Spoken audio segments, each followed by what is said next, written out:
तलवारबाज बहू।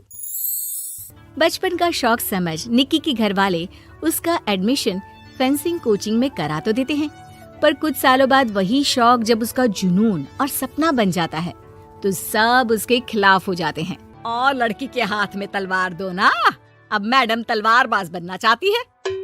बच्ची का शौक समझ दाखिला करवा दिया, क्या पता था ये सब देखना पड़ेगा। अरे बहुत हो गई तलवारबाजी, आज से तू सिर्फ रसोई और बेलन देखेगी। पर मम्मी पापा, फेंसिंग भी फुटबॉल और क्रिकेट की तरह एक स्पोर्ट है। थोड़ी और प्रैक्टिस के बाद मुझे स्टेट, फिर नेशनल और फिर इंटरनेशनल खेलने का मौका भी मिल सकता है। निक्की की बात से भड़के हुए घर वाले आगे कुछ सुने या समझे बिना उसके घर में रहने का ऐलान कर देते हैं, जिसके कुछ हफ्तों बाद निक्की की आयुष के साथ शादी हो जाती है। ससुराल पहुंचने के कुछ दिनों बाद बहुत हिम्मत के साथ निक्की फिर वही फरियाद लिए इस बार अपनी सास के पास जाती है। मम्मी जी, क्या मैं कोचिंग दोबारा शुरू कर सकती हूँ? कैसे कोचिंग?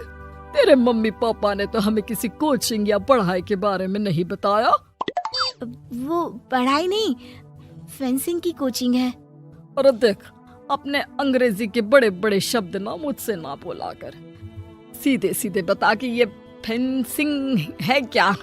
मम्मी पापा के साथ अपने एक्सपीरियंस के बाद निक्की कोई रिस्क ना लेते हुए सास से झूठ बोल मंजूरी ले लेती है और इसी के साथ निक्की के सपनों की दुनिया शुरू हो जाती है, जिसमें अब वो सुबह उठ जल्दी जल्दी घर का सारा काम खत्म करके ज्यादा से ज्यादा समय अपनी फेंसिंग प्रैक्टिस में बिताने लगती है। इसी तरह महीने बीत जाते हैं। वाओ, आई कांट बिलीव, जो सपना एक बार नामुमकिन लग रहा था, आज मैं उससे सिर्फ 2 हफ्ते दूर हूँ। निक्की, तुम बहुत अच्छा कर रही हो, बस अपने फॉर्म को खराब मत होने देना और नेशनल्स का मेडल तुम्हारे गले में आना पक्का है।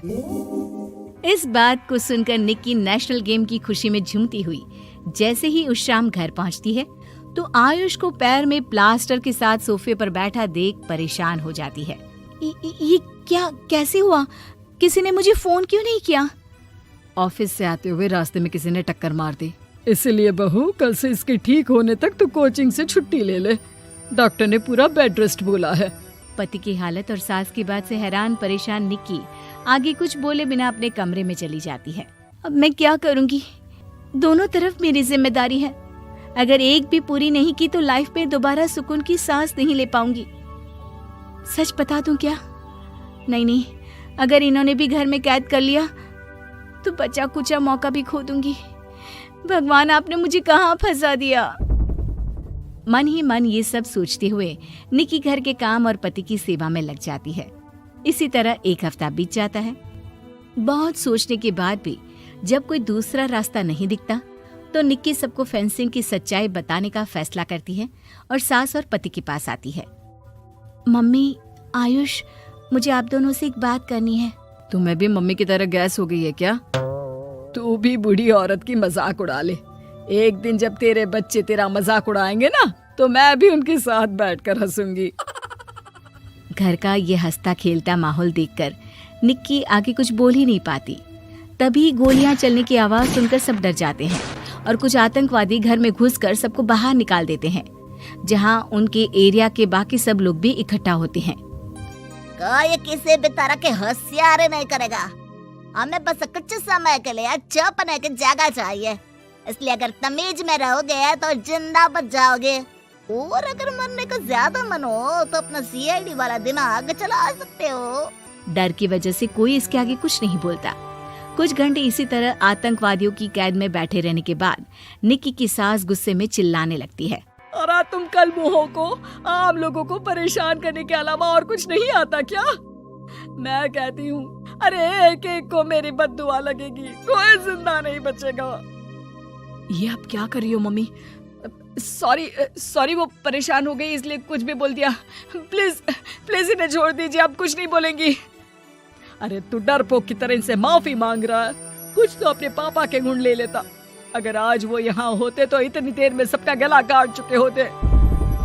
क्या मतलब? नहीं मम्मी, प्लीज दोबारा वही सब शुरू मत करना। आखिर कोई मुझे भी बताएगा कि बात क्या है। तेरे ससुर जी अपने समय के सबसे बेहतरीन और उम्दा तलवारबाज थे, कोई कितनी भी बड़ी बंदूक या कितने भी ज्यादा हथियारों के साथ उनके सामने क्यों ना आ जाए, सबको एक एक करके चित कर देते थे। वाह, ससुर जी और क्या क्या करते थे? निक्की का इंटरेस्ट देख सास उसे ससुर जी और उनकी तलवारबाजी की कहानियां सुनाने लगती है, जिन्हें बहुत देर तक सुनने के बाद अपने आप को रोक ना पाते हुए निक्की आखिर उनसे तलवार के बारे में पूछ ही लेती है। मम्मी जी, क्या पापा जी की वो तलवार आज भी आपके पास है? अरे इन्होंने अपने बेटे से ज्यादा उस तलवार से प्यार किया है तो फेंक कैसे देती, संदूक में संभाल कर रखी है।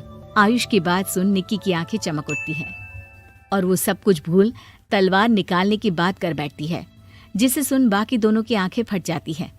क्या बोला, जरा फिर से बोल। क्या कहानियां सुनकर तुम भी अपने आप को झांसी की रानी समझने लगी? यही समझ लो कि तुमने झांसी की रानी के साथ ही शादी की है। ओ मोहतरमा, जरा सपनों की दुनिया से बाहर निकल आओ और शांति से बैठ जाओ, आई बड़ी झांसी की रानी बनेगी। माहौल की गंभीरता और सास आयुष का रिएक्शन देख निक्की के पास उन्हें सच्चाई बताने के अलावा और कोई ऑप्शन नहीं बचता, इसलिए वो बिना कुछ सोचे समझे और देर किए उन्हें पूरी सच्चाई बता देती है, जिसे सुन दोनों भौंचक्के रह जाते हैं। और इसी के साथ अगले हफ्ते मुझे नेशनल्स खेलने का भी मौका मिला है, भरोसा कीजिए मैं कर सकती हूँ। निक्की की बातों से अभी तक सदमे में बैठे आयुष और सास उनकी तबीयत खराब होने का बहाना बनाते हैं और दवाइयाँ लाने के बहाने घर के अंदर जाने की बात करते हैं, जिस पर एक आतंकवादी भी उनके साथ घर के अंदर जाता है। निक्की दवाइयाँ लेने के बाद बाथरूम का बहाना बनाकर सास के कमरे में पहुंच जाती है। अब क्या बाथरूम भी साथ चलोगे? यहीं कमरे में रुको। 5 मिनट में बाहर नहीं आई तो अंदर आकर सारी गालियां सिर में उतार दूंगा। निक्की बाथरूम के अंदर चली जाती है। अब क्या करूं? तलवार कैसे निकालूं? मुझे किसी भी तरह इससे छुटकारा पाना होगा। सोच निक्की, जल्दी कुछ सोच।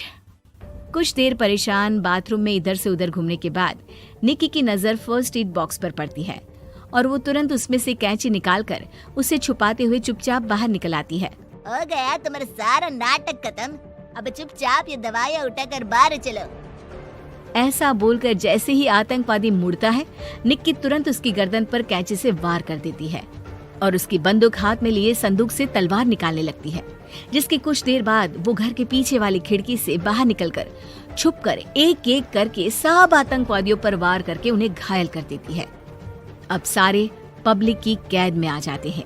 ये सब देखकर आयुष और सास के साथ सारे लोग दंग रह जाते हैं। सास का सर गर्व से ऊंचा हो जाता है। मेरी बहू सिर्फ नेशनल्स नहीं, इंटरनेशनल भी खेलेगी। हाँ।